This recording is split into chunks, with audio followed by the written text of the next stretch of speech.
Hi guys, welcome to AP Biology or College Biology, Unit 3 Cellular Energetics. We'll be focusing in on section 3.7. Please note the disclaimer listed below and let's get started.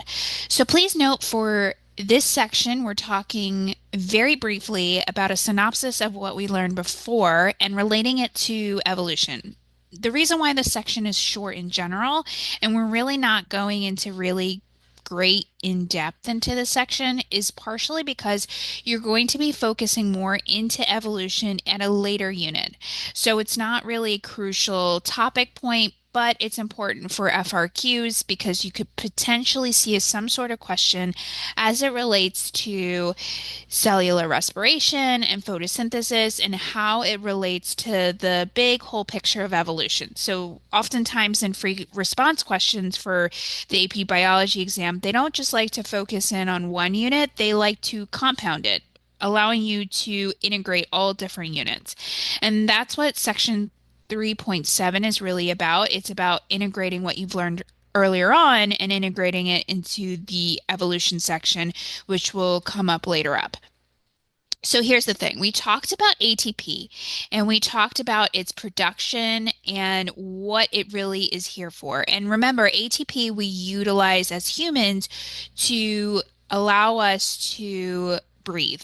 And the thing is, we can think of ATP production as an evolutionary standpoint, a way to reproduce and be productive and really hone in on aerobic respiration, the ability to hone in on oxygen. Because remember, we need some oxygen to utilize in the mitochondria for aerobic respiration. At one point in terms of evolution, there was no oxygen, and therefore the evolved organelles, such as the mitochondria, would have evolved post oxygen.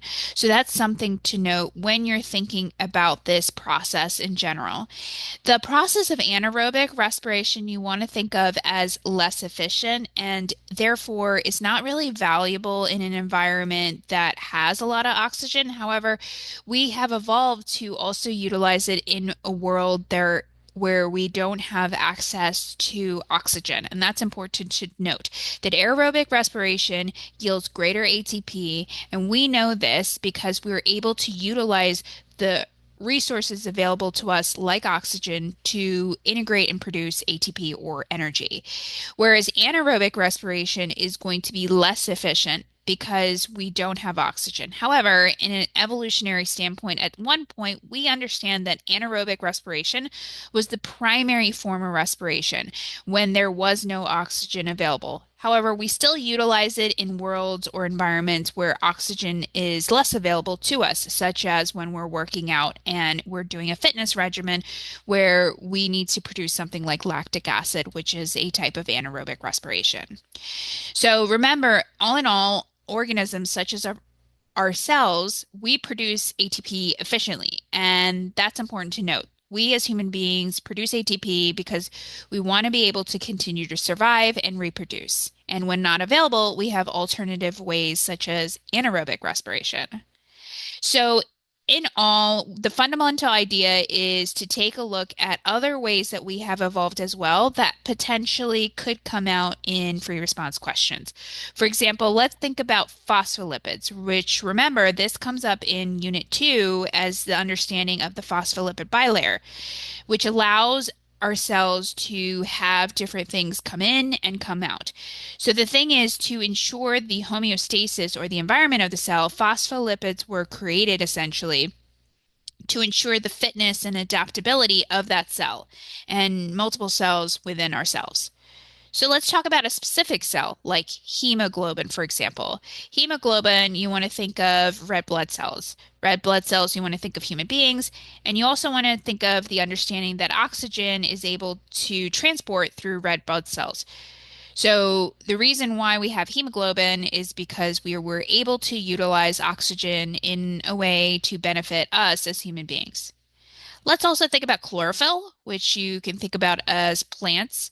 and the understanding that we talked about the different wavelengths and how they can hone in on the wavelengths for absorption in the earlier part of this unit with photosynthesis, and understanding that we as plants, not we ourselves, but plants can utilize the sun and take the sun and harness that light and use various absorptions of light waves to then produce colors for the plants. And while it might seem that it's just a color, we also utilize those colors to help us out essentially later on down the line with photosystems in the process of photosynthesis. So all in all, the goal is that you're able to utilize these updates in our evolutionary process. When I mean we and all the organisms that surround us for the greater good for our fitness and different organisms' fitness for generations forward. So let's try to tackle a quiz question and see how you potentially answer it. So take a moment, pause the video, read the question, and let's go over this together.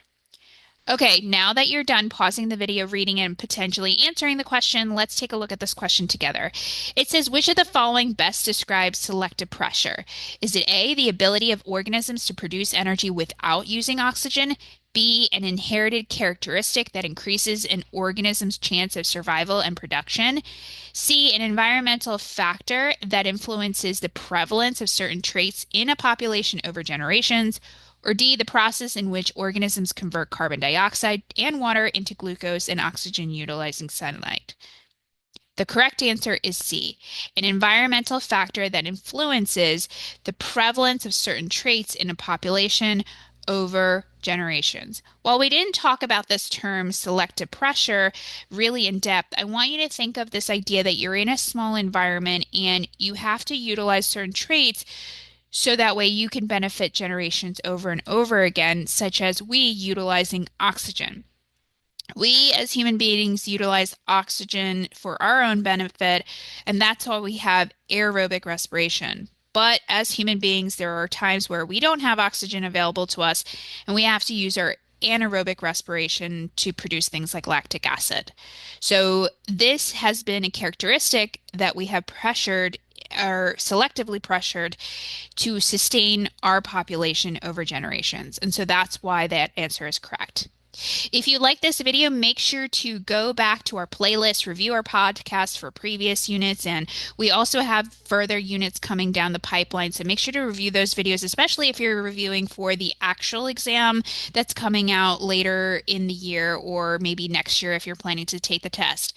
It's great to review all the videos. They have great details and great factual information. Make sure to hit that subscribe button because we are posting more videos later this year just in time for your exam. Goal is to complete all units before the exam, so make sure to hit that subscribe button just in time so you can review all the videos necessary for you to succeed. And most of all, make sure to hit that like button so that way you and your further students that are later on down the pipeline or earlier down the pipeline want to review, they also have the opportunity to review these videos again. Thank you so much. Hey, Geeking Out on STEM family. Guess what? We want you to hit that subscribe button. Why? Because we'll be producing more content just like this for the AP Biology exam and the new digital SAT exam. By subscribing, you'll be getting exclusive up-to-date tips, tricks, and secrets for both exams. Also, if you're a parent, a teacher, a homeschool instructor, or a student, you might be looking for affordable and exclusive digital products to help improve multiple choice questions, free response questions, or question bank questions related to both the digital SAT or AP Biology exam.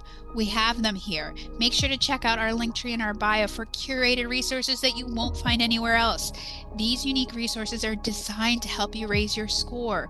By hitting the subscribe button, the more subscribers we get, by the way, the more videos we can make. So make sure to join our family to ensure that you get a perfect score for both exams. We can't